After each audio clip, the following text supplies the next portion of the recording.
Hello everyone, easy physics by N के channel पर आप सबका एक बार फिर स्वागत है। चैप्टर नंबर 7 विद्युत धारा के चुंबकीय प्रभाव एक बहुत महत्वपूर्ण चैप्टर है जो अपन पिछले कुछ दिनों से पढ़ते हुए आ रहे हैं और बहुत बड़ा चैप्टर है। तो अब अपन लगभग इस चैप्टर के एंड की तरफ जा रहे हैं और आज अपन जो पढ़ने वाले हैं धारामापी, जिसे अपन गैल्वेनोमीटर कहते हैं। यह आप लोगों का एक प्रैक्टिकल इंस्ट्रूमेंट होता है जो आप लोग अपने प्रैक्टिकल लेबोरेटरी के अंदर देखेंगे। आप लोगों का जो प्रैक्टिकल एग्ज़ाम होता है उसमें वाइवा के दौरान जो सबसे ज़्यादा पूछे जाने वाले प्रश्न हैं वो आपको आज के इस वीडियो में मिलने वाले हैं। तो कहने का मतलब आज का ये वीडियो है वो आप लोगों के प्रैक्टिकल परीक्षा के 30 अंकों के लिए एक महत्वपूर्ण रोल निभाने वाला है। तो निश्चित रूप से आपको इसको एंड तक और बहुत अच्छे तरीके से धैर्यपूर्वक समझना है। थ्योरी के एग्ज़ाम में भी इस टॉपिक में से 1 या 2 नंबर के प्रश्न हैं वो पूछे जाने की पूरी संभावना रहती है। और आप लोगों को पता है कि आजकल कंपटीशन एग्ज़ाम के अंदर भी प्रैक्टिकल के रिलेटेड जो क्वेश्चन हैं वो भी पूछे जाते हैं। तो आज का ये वीडियो आप लोगों के प्रैक्टिकल परीक्षाओं के साथ साथ कंपटीशन एग्ज़ाम के लिए भी बहुत महत्वपूर्ण होने वाला है। चलिए शुरू करते हैं धारामापी। तो सबसे पहला प्रश्न आता है, गैल्वेनोमीटर आप सब लोगों ने लैब में देखा है। अगर अभी तक आप लोग लेबोरेटरी में नहीं पहुंचे हैं तो जब आप लैब में जाएंगे तो आज का वीडियो अगर आप लोगों को वहां पे ध्यान आएगा तो बहुत सारी इजी वे के अंदर आप सारी बातें समझ पाएंगे। जैसे आप लोगों के हाथ में एक गैल्वेनोमीटर आता है, आप लोगों को ऐसा लगेगा कि ये इंस्ट्रूमेंट किस काम आता है। इसका नाम है धारामापी। तो अक्सर बच्चे कहते हैं कि सर ये विद्युत धारा मापने के काम आता है, लेकिन आप लोगों ने कक्षा 10 में 2 तरह के और इंस्ट्रूमेंट पढ़े हैं, एक एमीटर पढ़ा है और एक वोल्टमीटर पढ़ा है। आप लोगों को पता है कि जो एमीटर होता है वो विद्युत धारा नापने के काम आता है और वोल्टमीटर होता है वो परिपथ के किन्हीं 2 बिंदुओं के बीच विभवांतर नापने के काम आता है। तो जब विद्युत धारा आप एमीटर के द्वारा नाप रहे हैं तो गैल्वेनोमीटर क्या काम आता है। देखिए, गैल्वेनोमीटर का नाम धारामापी जरूर है लेकिन ये धारा को मापने के काम नहीं आता है। ये 2 बातें आप लोगों को बताता है कि विद्युत परिपथ में विद्युत धारा उपस्थित है या नहीं है, और दूसरा ये बताता है कि विद्युत धारा है वो किस डायरेक्शन के अंदर जा रही है। केवल 2 ही बातें आप लोगों को पता चलेंगी, एक धारा की उपस्थिति बताता है और एक धारा किस दिशा में जा रही है। धारा का संख्यात्मक मान आप गैल्वेनोमीटर के द्वारा या धारामापी के द्वारा पता नहीं कर सकते हैं। तो जनरली जो एग्जामिनर होता है उसका ये सबसे बेसिक क्वेश्चन होता है। तो आप लोगों को इस बात को ध्यान रखना है कि आप ऐसा न कह दें कि सर ये विद्युत धारा मापने के काम आता है। तो आज के इस वीडियो के अंदर अपन धारामापी के बारे में संपूर्ण जानकारी प्राप्त करने वाले हैं। धारामापी कितने प्रकार के हैं, किस तरीके से उनकी बनावट की जाती है, उनके पीछे क्या सिद्धांत लॉजिक लगता है, कौन कौन सी मैथमेटिकल कैलकुलेशंस हैं जो आप लोग धारामापी के अंदर करते हैं, इनके उपयोग क्या क्या हैं, सारी बातें आज अपन यहाँ पे पढ़ने वाले हैं। और इसके बाद में अगले वीडियो में आप धारामापी से जुड़े हुए टॉपिक पढ़ेंगे कि ये जो धारामापी है इस धारामापी को ही आप एमीटर के रूप में भी बदल सकते हैं और जो धारामापी है इसको आप वोल्टमीटर के रूप में भी बदल सकते हैं। तो कौन कौन से परिवर्तन अपने को करने होंगे वो सब अपन धारामापी के अनुप्रयोगों के अंदर पढ़ेंगे। यहाँ पे अपना जो सबसे पहला पार्ट है वो है धारामापी को। बात करें अपन धारामापी के प्रकार की तो मुख्य रूप से जो धारामापी हैं वो आप लोगों के 2 प्रकार के होते हैं। दोनों का अपन सबसे पहले नाम पढ़ते हैं। पहला जो प्रकार है उसे अपन कहते हैं चल कुंडली धारामापी। चल कुंडली धारामापी नाम से ही आप लोगों को थोड़ा सा आइडिया लग जाएगा कि इस धारामापी के अंदर होता क्या है। चल कुंडली धारामापी यानी इसके अंदर आप लोगों के पास कोई एक कुंडली बनी हुई होगी और इससे पिछले टॉपिक में आपने पढ़ा है कि चुंबकीय क्षेत्र के अंदर जब कोई धारावाही कुंडली रखी जाती है तो उसके ऊपर बल आघूर्ण लगता है और उस बल आघूर्ण का फॉर्मूला आप लोगों ने पढ़ा है। यानी बल आघूर्ण लगने का मतलब है कि यदि आप किसी चुंबकीय क्षेत्र के अंदर कोई कॉइल रखते हो तो उसके ऊपर इस तरीके से बल आघूर्ण लगता है जिसकी वजह से वो जो कॉइल है वो थोड़ी सी दोनों दिशाओं के अंदर रोटेट हो सकती है। कौन सी दिशा में रोटेट होगी वो डिपेंड करेगा कि उसके ऊपर बल किस दिशा में लग रहा है। तो जिस दिशा के अंदर उसके ऊपर बल आघूर्ण लगेगा उसी दिशा में वो थोड़ी सी विक्षेपित हो जाती है। तो यहाँ पे आप लोगों को पता चल रहा है कि चल कुंडली धारामापी यानी कि इसके अंदर जो कुंडली बनी होगी वो खुद विक्षेपित होगी। दूसरा जो इसका प्रकार है वो होता है चल चुंबक धारामापी। चल चुंबक धारामापी। तो यहाँ पे आप लोगों को आइडिया लग रहा है कि जरूर इसके अंदर कोई चुंबक होगी और वो चुंबक है उसके ऊपर बल आघूर्ण लगेगा और वो चुंबक विक्षेपित हो जाएगी। तो ये दोनों आप लोगों को इसके प्रकारों के अंदर पढ़ने हैं। लेकिन अपने सिलेबस के अंदर जो अपन धारामापी पढ़ने वाले हैं वो आप लोगों का चल कुंडली धारामापी है। इसके बारे में अपन बात करेंगे। अब बात आती है कि सर ये जो चल कुंडली धारामापी है क्या इसको भी किन्हीं प्रकारों के अंदर बांटा जा सकता है क्या? तो निश्चित रूप से ये जो आपका चल कुंडली धारामापी है इसको भी अपन दो भागों में डिवाइड कर सकते हैं। इसका जो पहला प्रकार है उसे कहते हैं निलंबित कुंडली धारामापी।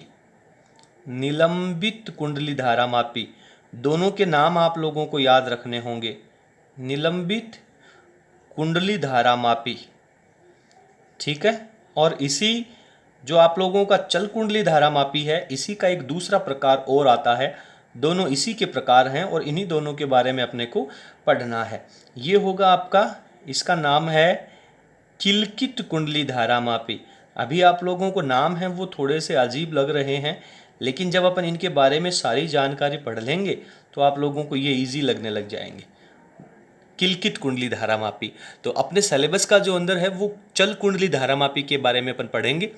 दोनों का जो सिद्धांत है, चाहे निलंबित कुंडली धारामापी हो या फिर किलकित कुंडली धारामापी हो, दोनों का जो सिद्धांत है वो ऑलमोस्ट सेम है। केवल इन दोनों की जो बनावट होती है, इन दोनों के जो बनाने का तरीका है, इनका जो स्ट्रक्चर है वो थोड़ा सा डिफरेंट होता है। तो इस प्रकार से अपन दोनों को सेपरेट पढ़ेंगे, अलग अलग पढ़ेंगे। पहले अपन बात करते हैं अपना निलंबित कुंडली धारामापी। तो ये जो निलंबित कुंडली धारामापी है इसकी बनावट के बारे में, इसके सिद्धांत के बारे में और इसकी कार्य प्रणाली के बारे में, तीनों के बारे में अपन पहले विस्तार पूर्वक चर्चा करेंगे। और आफ्टर दैट नेक्स्ट वीडियो के अंदर अपन किलकित कुंडली धारामापी के अंदर बारे में पढ़ेंगे, क्योंकि एक वीडियो के अंदर दोनों को पढ़ेंगे तो वीडियो की जो लेंथ है वो थोड़ी ज़्यादा हो जाएगी। अब अपन बात करते हैं निलंबित कुंडली धारामापी के बारे में। देखिए, निलंबन का मतलब होता है किसी चीज़ को लटका करके रखना, किसी धागे की सहायता से, किसी तार की सहायता से उसे स्वतंत्रतापूर्वक नीचे की तरफ लटका के रखना। आप लोगों ने छोटी कक्षाओं में चुंबक की परिभाषा पढ़ी होगी, तब आप लोगों ने पढ़ा होगा कि किसी लोहे के टुकड़े को यदि स्वतंत्रतापूर्वक लटका करके छोड़ दिया जाए और वो यदि उत्तर और दक्षिण दिशा में ठहरता है, तो ठीक उसी प्रकार से यहाँ पर भी अपन क्या करेंगे कि आपके पास कोई एक कुंडली होगी चालक तार के लपेट करके बनाई हुई, उसको अपन स्वतंत्रतापूर्वक लटका देंगे। उससे जो बनने वाला धारामापी है उसे अपन निलंबित कुंडली धारामापी कहेंगे। सबसे पहले अपन इसकी बनावट के बारे में चर्चा करते हैं। बनावट में यहाँ पे मैंने डायग्राम इसका बना रखा है, बहुत आसान सा डायग्राम है। इस डायग्राम को अपन पढ़ते जाते हैं और उसके बाद में उसी के अनुसार अपन यहाँ पे सीक्वेंस से, क्रम के अनुसार इसकी बनावट लिखेंगे। देखिए, इसके अंदर सबसे पहले आप लोगों के पास ये एक आयत के आकार की भी हो सकती है या वृत्त के आकार में लपेटी हुई भी हो सकती है। किसी चालक पदार्थ के जो तार हैं, जनरली तांबे के तार यहाँ पे यूज किए जाएंगे, तांबे के तारों को लपेट करके वृत्ताकार या फिर आयत के आकार की कोई कुंडली बना ली जाती है और उसको एल्यूमिनियम की फ्रेम के ऊपर लपेटा जाता है, ठीक है। उसके बाद में वो जो कुंडली है उसका एक सिरा, क्योंकि कुंडली के दो एंड होंगे, एक सिरे को अपन नीचे की तरफ सेलेक्ट कर देंगे और दूसरे सिरे को अपन यहाँ से होते हुए, देखिए उसका कनेक्शन यहाँ पे दिखाया नहीं गया है, वो इंटरनली कनेक्टेड है। उसका जो दूसरा सिरा है वो आप T1 पॉइंट के ऊपर ले जा करके छोड़ देंगे ताकि उस कुंडली को आप विद्युत परिपथ में जोड़ सकें। उसके बाद में वो जो कुंडली है उस कुंडली को आप एक बहुत हल्का सा एक तार होता है जो फॉस्फर ब्रोंज का बना होता है, ठीक है। अब प्रश्न आता है कि ये फॉस्फर ब्रोंज का तार ही क्यों काम में लिया जाता है। इसका आंसर भी अपन वीडियो के एंड में पढ़ने वाले हैं, जो कि सामान्यतः वाइवा के अंदर निश्चित रूप से पूछा जाता है। तो इस कुंडली को एक हल्के फॉस्फर ब्रोंज तार के द्वारा स्वतंत्रतापूर्वक लटका दिया जाता है और उस फॉस्फर ब्रोंज तार के ऊपर एक छोटा सा समतल दर्पण लगा दिया जाता है। इसका क्या उपयोग है वो भी अपन पढ़ेंगे। फिर इस कुंडली को दो अवतल आकार के, अवतल आकार का मतलब होता है इस तरीके से मुड़े हुए, एक इधर से मुड़ा हुआ और दूसरा इस तरीके से मुड़ा हुआ। जो घोड़े की नाल होती है, घोड़े के जो पैरों के अंदर नाल लगी होती है जिसे घुड़नाल अपन कहते हैं, उस आकार के अंदर कह सकते हैं, या फिर इसे अपन अवतल आकार का भी कह सकते हैं। ये समतल चुंबक के ध्रुव नहीं है, अवतल आकार के हैं। प्रश्न आता है कि इनको अवतल आकार का क्यों बनाया जाता है, उसकी चर्चा भी अपन इस वीडियो के अंदर करने वाले हैं। तो ये आपके पास दो स्थायी चुंबक हैं, बहुत प्रबल चुंबकीय क्षेत्र यहाँ पे क्रिएट करेंगे और ये अवतल आकार के हैं। इनके बीच में इस कुंडली को रख दिया जाता है। अब कुंडली के अंदर जो खोखला भाग है उसके अंदर आप एक ठोस धातु का, नरम लोहे का जो एक टुकड़ा होता है जिसे अपन सामान्यतः क्रोड कहते हैं, इसको इसके बीच में अंदर रख दिया जाता है। अब इस क्रोड का क्या उपयोग है ये बात आप लोगों को नेक्स्ट चैप्टर में अच्छे से समझ में आएगी। अभी के लिए केवल आप इतना सा समझ लें कि इस कुंडली के अंदर एक क्रोड रखा होता है, ठीक है। फिर इस कुंडली के नीचे इसका जो दूसरा एंड है उसको एक स्प्रिंग के द्वारा जोड़ते हुए पॉइंट T2 के ऊपर कनेक्ट कर दिया जाता है। तो ये जितनी पार्ट्स अपन इसके पढ़े हैं वो सब अपन इसकी बनावट में लिखेंगे, जिससे इसकी बनावट कंप्लीट हो जाएगी। तो पहले मैं इसकी कहानी लिख लेता हूँ। तो इसकी बनावट में, संरचना में अपन ने लिखा है कि इसमें एक आयताकार पतले विद्युत रुद्ध तांबे के तारों से बनी कुंडली होती है। ये जो तांबे के तार हैं इनकी क्या क्या प्रॉपर्टीज़ हैं, एक तो ये बहुत पतले होने चाहिए, दूसरे विद्युत रुद्ध होने चाहिए, यानी इनके ऊपर चारों तरफ कोई विद्युत अवरोधी आवरण होना चाहिए, और तांबे के तार से आयताकार बनी ये कुंडली होती है, ठीक है। जिसे, इस कुंडली को शक्तिशाली स्थायी चुंबक के ध्रुवों के बीच में रखा जाता है, और चुंबक के ध्रुवों के बीच में इस कुंडली को फॉस्फर ब्रॉन्ज के तार से लटकाया जाता है। ऊपर से इस तार के द्वारा इन चुंबक के ध्रुवों के बीच में लटका दिया जाता है। अब ये जो अपना फॉस्फर ब्रॉन्ज का तार है, इस फॉस्फर ब्रॉन्ज के तार के ऊपर एक समतल दर्पण लगाया जाता है। ये आप देख पा रहे हैं कि ये आपके पास फॉस्फर ब्रॉन्ज का तार है और उस तार के ऊपर ये एक समतल दर्पण लगा दिया जाता है। अब आपके दिमाग में ये प्रश्न आ रहा होगा कि ये जो समतल दर्पण है सर, इसका उपयोग क्या है। ये समतल दर्पण रीडिंग लेने के काम आता है। रीडिंग यानी इसके द्वारा जो पाठ्यांक अपन लेंगे उसके काम आता है। यानी कि ये जो कुंडली है, आप लोग बहुत अच्छे तरीके से पहले वाले टॉपिक में पढ़ के आए हैं कि चुंबकीय क्षेत्र में जब कोई धारावाही आयताकार कुंडली को रखा जाएगा तो उसके ऊपर बल आघूर्ण लगेगा। तो बल आघूर्ण लगने के बाद में क्या होगा कि इसका ये, या तो ये वाला किनारा नीचे की तरफ चला जाएगा या फिर ये वाला किनारा ऊपर की तरफ आ जाएगा।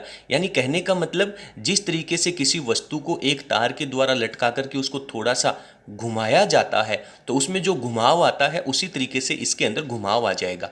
तो जैसे इसके अंदर घुमाव आएगा, ये समतल दर्पण जो इस तार के ऊपर लगा हुआ है, चिपका हुआ है, वो भी इसके साथ साथ थोड़ा सा घूम जाएगा, और फिर इसके ऊपर एक प्रकाश की कोई किरण डाली जाएगी कांच के ऊपर। और आप लोगों ने प्रकाश के परावर्तन का टॉपिक पढ़ा है, तो जैसे जैसे आप इसके ऊपर प्रकाश की किरण डालने के बाद में इसके अंदर जितना ज़्यादा घुमाव आएगा तो परावर्तित प्रकाश की किरण है वो उससे टकरा करके उतने ही ज़्यादा डिग्री का कोण बना करके वापस चली जाएगी। तो वो उस आपतित और परावर्तित प्रकाश किरण के बीच में जितना कोण बढ़ता जाएगा उतना ही इसके अंदर, इस कुंडली में विक्षेप बढ़ता जाएगा। तो ये जो समतल दर्पण है वो इसका रीडिंग लेने के काम आता है। थोड़ा सा अपन इसके कैलकुलेशन के अंदर चर्चा करेंगे। चलिए, इसके बाद में अपन ने लिखा है कि समतल दर्पण लगा होता है जो प्रेक्षण लेने में उपयोग होता है, ठीक है। अब कुंडली का नीचे का जो सिरा है, ये जो आपके पास आयताकार कुंडली है, इसका ये जो नीचे वाला सिरा है उसको प्रत्यास्थ स्प्रिंग से जुड़ा होता है। ये एक स्प्रिंग के द्वारा जोड़ करके और एक संयोजक पेच T2 से जोड़ दिया जाता है ताकि इस T2 को विद्युत परिपथ के अंदर जोड़ा जा सके। तो ये इसकी सिंपल सी बनावट है। बनावट में आप लोगों को डायग्राम भी लिखना है और इसकी कहानी भी लिखनी है। डायग्राम के जो मुख्य इंपॉर्टेंट पार्ट है, एक आयताकार कुंडली है, उस आयताकार कुंडली के अंदर एक क्रोड रखा होता है। अपन ने इसके अंदर क्रोड की कहानी नहीं लिखी है, एक लाइन अपन इसमें लिखेंगे कि कुंडली के मध्य नरम लोहे का बना हुआ एक क्रोड रखा होता है, ठीक है। इसके बाद में यहाँ पर इस कुंडली को दो स्थायी चुंबक के ध्रुवों के बीच में रखा जाता है, फोर्स पर ब्रॉन्ज के तार से लटकाया जाता है। प्रश्न आता है कि फोर्स पर ब्रॉन्ज का तार ही क्यों काम में लिया जाता है, उसकी चर्चा भी अपन करने वाले हैं। और इस पूरी व्यवस्था को किसी स्टैंड के ऊपर लगा दिया जाता है ताकि ये हिले डुले नहीं।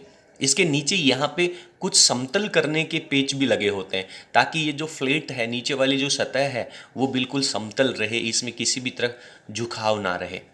ठीक है, उस लाइन को अपन ने नीचे ऐड कर दिया है। कुंडली में नरम लोहे से बना बेलनाकार क्रोड रखा रहता है। तो इसके साथ ही इसकी जो बनावट है, संरचना है, वो यहाँ पर कंप्लीट हो जाती है। अब अपन इसका आगे का पार्ट देखते हैं। अब अपन धारामापी के सिद्धांत की चर्चा करते हैं।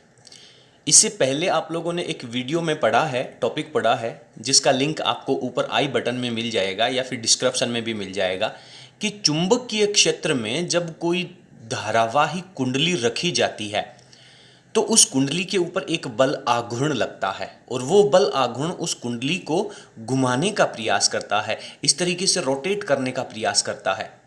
और वो जो बल आघूर्ण की वैल्यू होती है वो उस कुंडली में बहने वाली धारा के समानुपाती होती है। यानी कि जितना ज़्यादा करंट उस कुंडली में प्रवाहित होगा, उस कुंडली पे उतना ही ज़्यादा बल आघूर्ण लगेगा और वो उतनी ही ज़्यादा रोटेट हो जाएगी।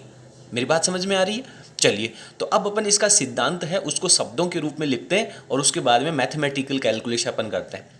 तो यहाँ पे सिद्धांत मैंने लिखा है कि जब किसी चुंबकीय क्षेत्र में रखी कुंडली में विद्युत धारा प्रवाहित की जाती है तो क्या होगा, तो कुंडली पर एक विक्षेपक बल आघूर्ण कार्य करता है।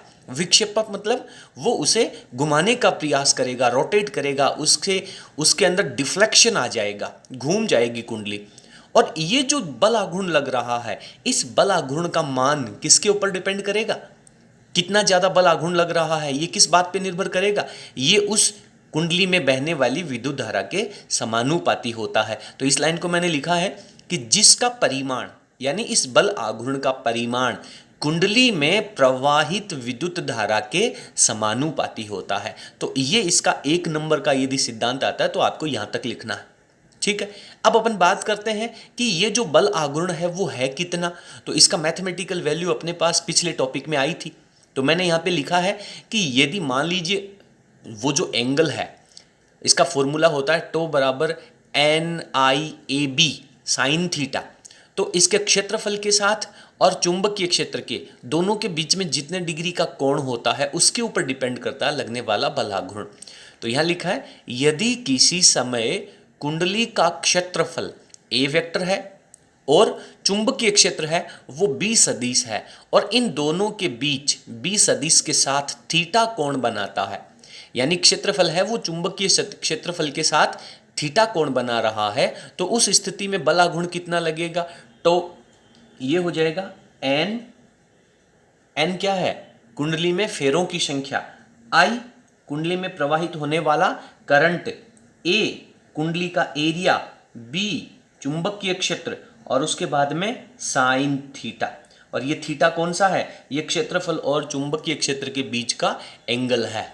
ठीक है, तो ये उसके ऊपर लगने वाला बल आघूर्ण है और इस बल आघूर्ण को मैं डिफ्लेक्शन कह देता हूं, विक्षेपक बल आघूर्ण कह देता हूं, इसलिए इसके नीचे अपन ने DEF लिख दिया है। ये विक्षेपक बल आघूर्ण का मान है। अब यहां पे अपन देख रहे हैं कि ये जो विक्षेपक बल आघूर्ण है इसका मान इस थीटा के ऊपर भी निर्भर करता है। और थीटा का मतलब है साइन थीटा में यदि इसकी वैल्यू 90 डिग्री कर दें तो साइन 90 का मान 1 होता है, तो ये इसकी मैक्सिमम वैल्यू हो जाएगी। और इसका मान 90 डिग्री करने का मतलब क्या है? इसका मतलब ये है कि क्षेत्रफल और चुंबकीय क्षेत्र के बीच का कोण। तो यदि मैं क्षेत्रफल और चुंबकीय क्षेत्र के बीच का कोण 90 डिग्री कर दूं तो साइन 90 का मान 1 हो जाएगा और ये इसके बल आघूर्ण की मैक्सिमम वैल्यू हो जाएगी। तो अब आपको एक बहुत अहम प्रश्न का उत्तर मिलने वाला है। कौन सा? आपने पढ़ा है कि धारामापी की संरचना में जो चुंबक के ध्रुव काम में लिए जाते हैं वो अवतल आकार के ध्रुव काम में लिए जाते हैं। वो कुछ इस तरीके से घुमे हुए होते हैं, जिसे अपन घोड़े की नाल की तरह कहा है। अगर ये फ्लैट होता तो इससे जो बल रेखाएं निकल रही हैं वो बिल्कुल सामने की तरफ निकलती, इस तरीके से बिल्कुल 90 डिग्री के ऊपर निकलती। और अब यदि आपने इसको इस तरीके से घुमा दिया तो इनसे निकलने वाली जितनी भी बल रेखाएं हैं वो इसके सेंटर पे आकर के मिलेंगी, इसके केंद्र पे आकर के मिलेंगी। और हर क्षण, यानी जैसे ही आपने ध्रुवों का आकार अवतल कर दिया, अब हर परिस्थिति में क्षेत्रफल और चुंबकीय क्षेत्र के बीच का जो कोण है वो लंबवत रहेगा और इससे इसके ऊपर बल आघूर्ण 90 डिग्री रहेगा। तो प्रश्न पूछा जाता है कि ये जो चुंबक के ध्रुव हैं वो अवतल आकार के क्यों बनाए जाते हैं। तब आपको कहना है कि सर बल आघूर्ण का मान है वो क्षेत्रफल और चुंबकीय क्षेत्र के बीच के कोण के ऊपर डिपेंड करता है साइन थीटा के रूप में, और इसका मान यदि मुझे मैक्सिमम करना है तो थीटा का मान मुझे 90 करना पड़ेगा, और थीटा का मान 90 करने के लिए चुंबक के ध्रुवों को अवतल आकार का बनाया जाता है।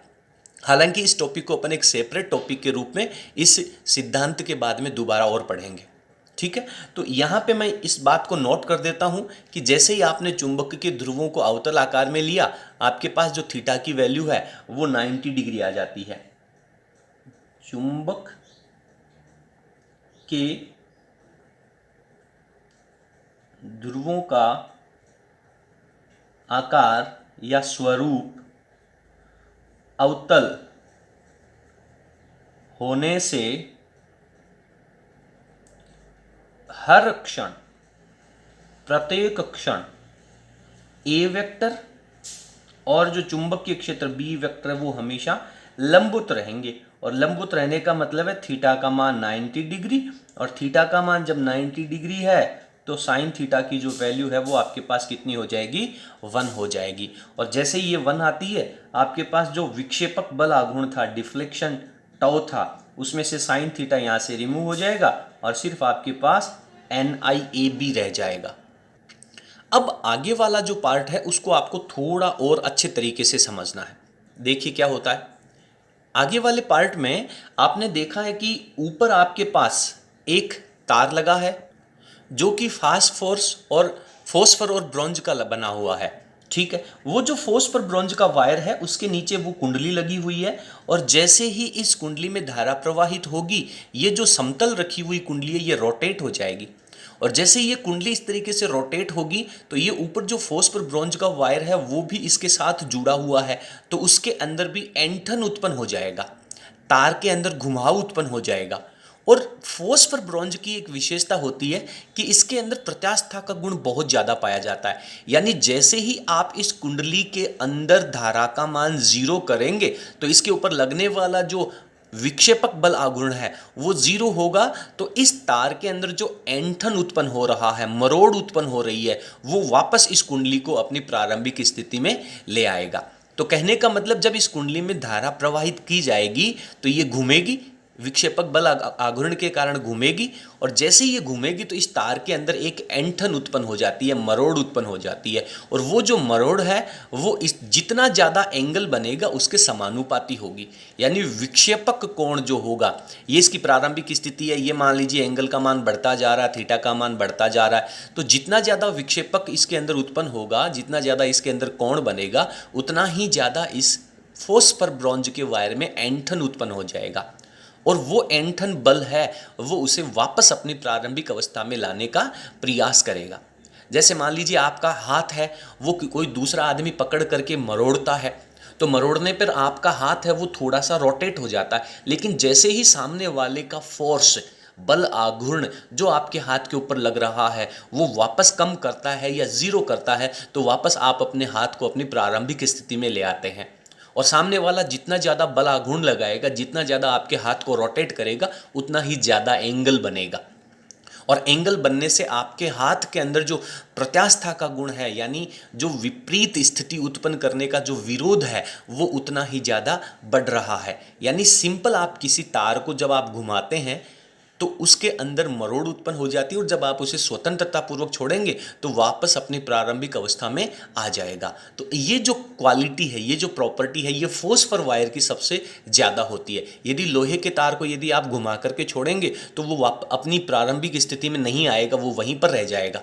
जिस तरीके से किसी तार को मरोड़ने पर उसके अंदर ऐंठन है वो वहीं रह जाती है, तो फोस्फर वायर के अंदर उस स्थिति का विरोध करने का गुण ज़्यादा होता है, जिससे वो वापस अपनी उस आयताकार कुंडली को प्रारंभिक स्थिति में ले आता है। तो अब अपन बात करते हैं कि वो जो तार के अंदर ऐंठन उत्पन्न होता है उसकी क्या कहानी है।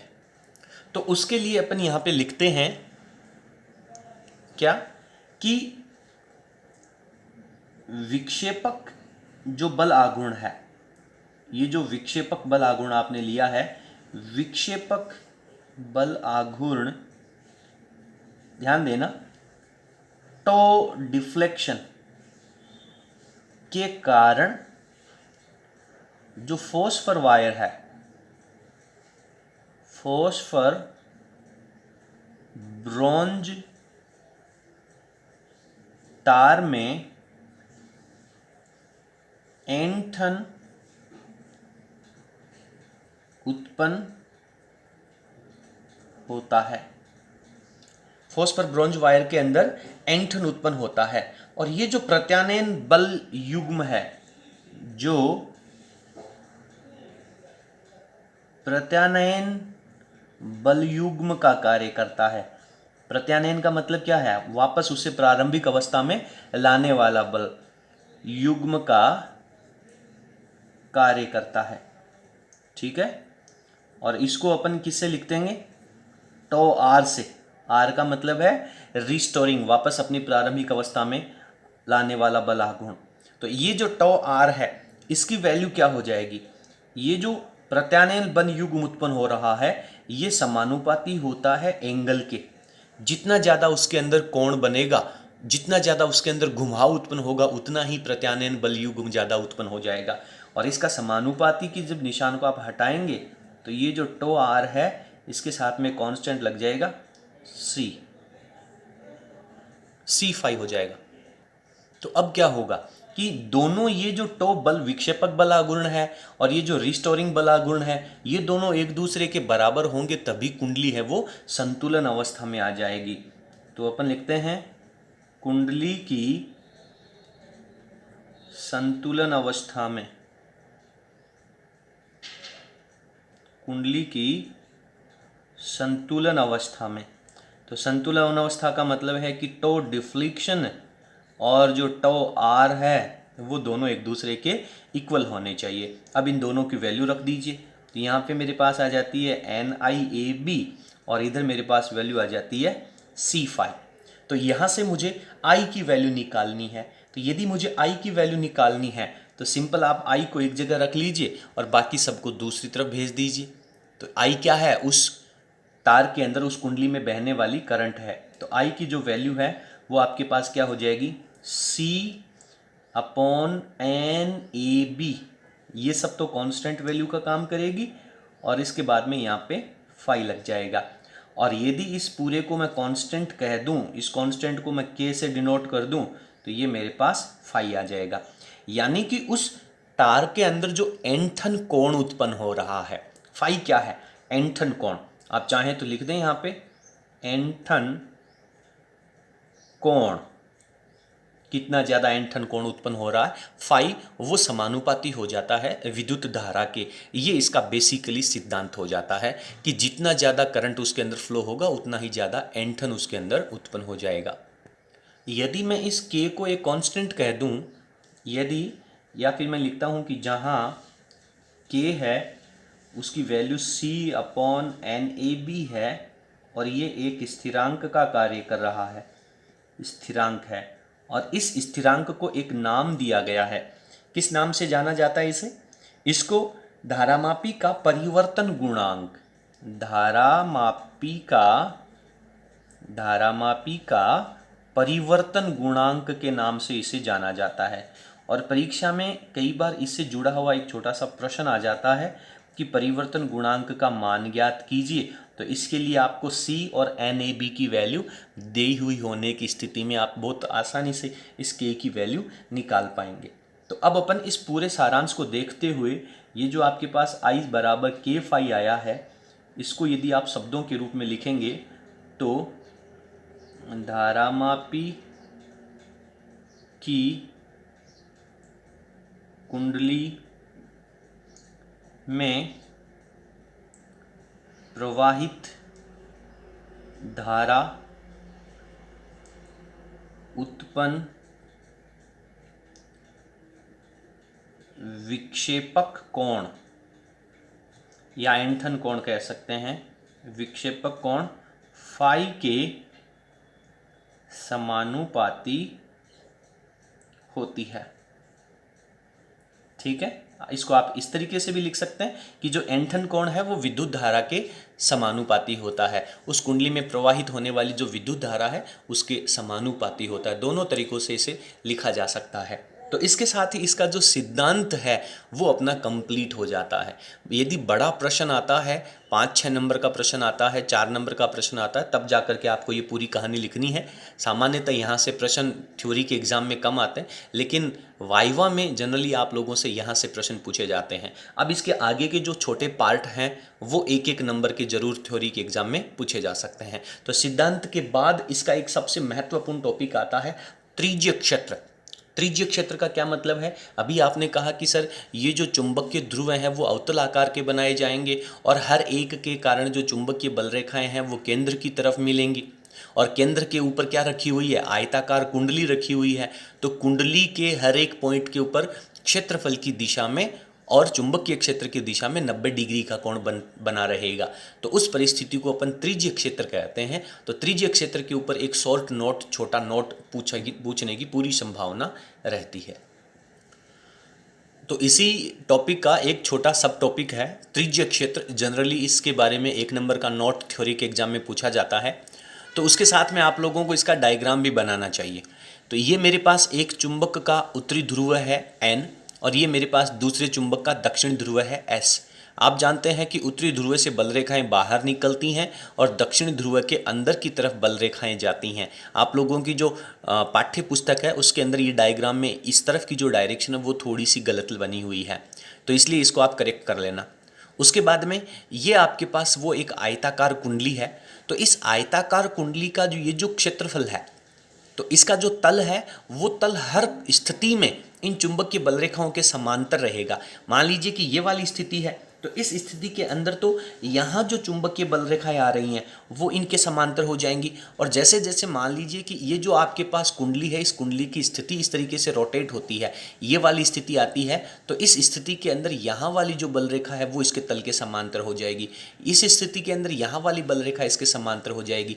ये वाली स्थिति आती है घूम करके, तो ये वाली जो बल रेखा है वो इसके तल के समांतर आ जाती है। यानी हर एक स्थिति के अंदर ये जो कुंडली का तल है वो इस चुंबकीय बल रेखाओं के समांतर होगा।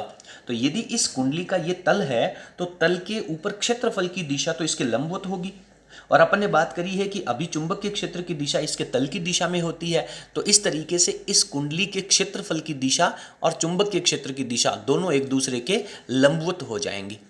जैसे जैसे इस कुंडली की स्थिति बदलती है, मान लीजिए कुंडली ये रोटेट होकर के इस वाली स्थिति में आ जाती है, तो अब इस वाली स्थिति में आने पर ये चुंबकीय बल रेखाएं भी इसके तल के अंदर स्थित है।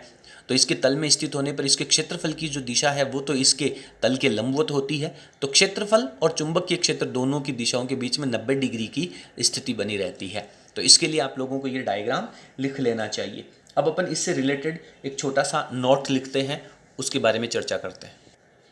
तो यहाँ अपन ने लिखा है कि कुंडली के क्षेत्रफल ए वेक्टर और चुंबकीय क्षेत्र बी वेक्टर के मध्य 90 डिग्री का मान, कोण का जो मान है थीटा बराबर 90 डिग्री रखने के लिए चुंबक के जो ध्रुव होते हैं उन्हें अवतल आकार का बनाया जाता है, और इसे ही अपन त्रिज्यीय क्षेत्र कहते हैं।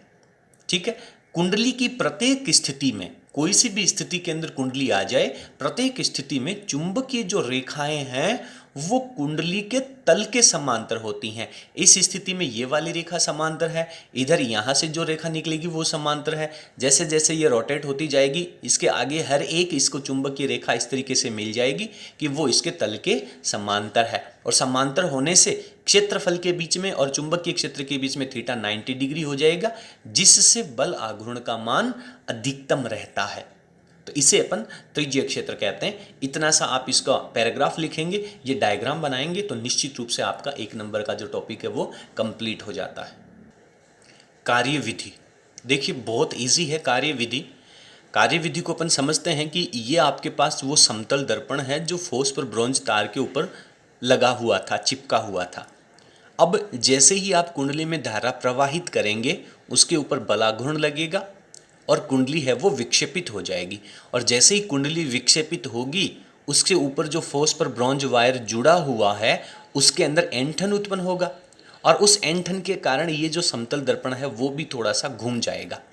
तो यहाँ से ये एक प्रकाश लैंप है जिसके द्वारा कोई प्रकाश की किरण इसके ऊपर आ रही थी। जब ये समतल दर्पण इसके ठीक सामने है, तब ये प्रकाश की किरण परावर्तित होकर के वापस इसी दिशा में आ रही है। लेकिन जब विद्युत धारा प्रवाहित करने से फाई विक्षेप के कारण ये समतल दर्पण जब थोड़ा सा मुड़ जाता है, घूम जाता है, तो ये आने वाली प्रकाश की किरण है वो यहाँ से टकरा करके फाई एंगल, तो इसका घुमाव हो गया, यानी अभिलंब के साथ आपतन कोण बन गया। और अब आप प्रकाश के परावर्तन के नियम से जानते हैं कि जितना आपतन कोण होता है उतना ही परावर्तन कोण होता है। तो ये जो आपतित प्रकाश की किरण है वो यहाँ से टकरा करके परावर्तित होकर के प्रेक्षक तक पहुँच जाती है। तो इस स्थिति में जब कोण और तार में उत्पन्न ऐंठन कोण फाई की स्थिति में है, तो यहाँ पर इन दोनों में आपतित किरण और परावर्तित किरण के बीच में 2 फाई का कोण बनेगा। ठीक है। और इस समतल दर्पण से ये जो लंबवत दूरी है वो अपन कैपिटल डी से डिनोट कर रहे हैं। और यहाँ से आपतित प्रकाश की किरण और परावर्तित प्रकाश की किरण जहाँ पे मिलेंगी, इन दोनों के जो बीच की दूरी है जिसे अपन विस्थापन दूरी कह सकते हैं, उसको मैं स्मॉल डी से लिख देता हूँ। तो ये एक छोटा सा डायग्राम आप लोगों को यहाँ पर बनाना है। चलिए लिखते हैं कि जब कुंडली में आई धारा प्रवाहित की जाती है तो फॉस्फर ब्रॉन्ज वायर में ऐंठन उत्पन्न होता है और उस ऐंठन से समतल दर्पण है वो फाई कोण से विक्षेपित हो जाता है। जब तार में ऐंठन होगा तो उसके ऊपर जो चिपका हुआ दर्पण है वो भी थोड़ा सा घूम जाएगा, फाई कोण से विक्षेपित हो जाता है। और जब दर्पण फाई कोण से विक्षेपित होता है तो आपतित प्रकाश पुंज 2 फाई कोण से परावर्तित हो जाता है। इन दोनों के बीच में कोण की वैल्यू है वो डबल हो जाएगी। जब कोण की वैल्यू डबल हो जाएगी तो अपन जानते हैं कि tan फाई का जो फॉर्मूला होता है वो होता है सर लंब बटे आधार। तो इसके सामने की जो दूरी है वो लंब की स्थिति इसकी आधी हो जाएगी d/2। और यदि मैं इस पूरे कोण को मान लूं तो ये पूरा कोण हो जाएगा कितना, 2 फाई। इसके सामने जो लंब की स्थिति है वो कितनी है, स्मॉल d। और आधार की जो स्थिति है वो अपने पास कैपिटल D आ जाएगी। ये स्थिति अपने को लेनी है। अब चूंकि ये जो 2 फाई कोण है ये बहुत अल्प है, जितना यहाँ पे आपको नजर आ रहा है ऐसा नहीं है, ये बहुत छोटा सा कोण होता है, कोण अल्प है। तो क्या होगा, जब कोण बहुत अल्प होता है तो आप लोग जानते हैं कि tan थीटा का जो मान होता है वो अप्रोक्सीमेट थीटा के बराबर होता है। तो इस tan 2 फाई को मैं 2 फाई के बराबर लिख सकता हूँ। तो जैसे ही अपन इसको यहाँ पे 2 फाई लिखेंगे, आपके पास वैल्यू हो जाएगी सर D/D। और यहाँ से यदि मुझे फाई की वैल्यू निकालनी है तो ये मेरे पास वैल्यू आ जाएगी D/2D की वैल्यू आ जाएगी। तो ये मेरे पास यहाँ पे रिजल्ट आ जाता है। और इस रिजल्ट को ध्यान में रखते हुए यदि मैं इस कैपिटल D की वैल्यू को फिक्स कर दूं तो ये जो विस्थापन की स्थिति है, ये जो विस्थापन की दूरी है वो किसके समानुपाती हो जाती है, कोण के समानुपाती हो जाती है। यानी आप ये कह सकते हैं कि इसके अंदर जो विस्थापन दूरी आएगी वो सिंपल इस कोण के समानुपाती हो जाती है। और इससे पहले आप लोगों ने इसके सिद्धांत के अंदर पढ़ा था क्या, कि जो विस्थापन कोण होता है फाई की जो वैल्यू होती है वो समानुपाती होती है विद्युत धारा के। फाई की वैल्यू किसके समानुपाती होती है, विद्युत धारा के समानुपाती होती है। और अभी आपने पढ़ लिया कि फाई जो समानुपाती है वो D के समानुपाती है। तो यहाँ से अपने पास ये इसकी कार्य विधि आ जाती है कि जितना ज़्यादा इसके अंदर रेखीय विस्थापन होगा वो रेखीय विस्थापन उस कुंडली में प्रवाहित होने वाली विद्युत धारा के समानुपाती होता है। ठीक है, तो इस तरीके से अपन इसकी कार्य विधि लिखते हैं। तो इस तरीके से जो धारामापी का टॉपिक है, और धारामापी में भी कौन सा, निलंबित कुंडली जो धारामापी है वो अपना कंप्लीट हो जाता है। इसके बाद में धारामापी से जुड़ी हुई 2-3 और महत्वपूर्ण परिभाषाएं हैं जो सामान्यतः बाई नेम परीक्षा के अंदर पूछी जाती हैं। तो नेक्स्ट वीडियो के अंदर अपन उन डेफिनेशंस के बारे में चर्चा करेंगे। तो बने रहिए हमारे साथ। अभी तक अपन 1 से लेकर के 6 चैप्टर तक और 7वां चैप्टर जितना अपना चल रहा है वहाँ तक हर एक टॉपिक को बहुत अच्छे तरीके से क्लियर किया है। हर एक टॉपिक से जुड़े हुए सवाल अपन ने यहाँ पे पढ़े हैं। तो अगर आप लोग हमारे चैनल पे नए हैं तो प्लीज़ इस चैनल को सब्सक्राइब कीजिए और अपने फ्रेंड्स के साथ शेयर करना ना भूलें। और चैप्टर नंबर 1 से लेकर के 6 तक के प्रत्येक टॉपिक के वीडियो देख करके आप नोट्स भी तैयार कर लें। बहुत बहुत धन्यवाद। अगर आपको हमारा वीडियो पसंद आया हो तो प्लीज़ आप इसे लाइक ज़रूर करें। Thank you.